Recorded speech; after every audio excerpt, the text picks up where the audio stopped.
کسی نے امام اہل سنہ امام احمد حنبل سے پوچھا کہ کیف حفظ النیہ، نیت کی حفاظت کیسے کریں، ذرا بتا دیجیے۔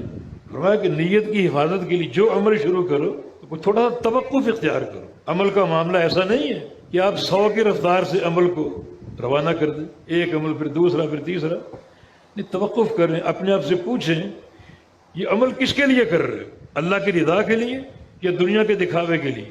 مسجد میں کیوں جا رہے ہو، اللہ کو دکھانے کے لیے یا دنیا میں کسی تاجر کا، کسی چودھری کا، کسی وزیر کبیر کا نام ہے اس کو دکھانے کے لیے، اس کی ریاکاری کے لیے؟ کیا دل میں نیت ہے، کیا سوچ کر جا رہے ہیں؟ اپنے آپ سے پوچھے، یہ تیزی اختیار نہ کرے، اور اگر دل سے آواز آتی ہے ریاکاری کی اس وقت تک آگے نہ بڑھے جب تک اس نیت کو ختم نہ کر دے، ورنہ وہ عمل انسان کے لیے وبال جان بن جائے گا۔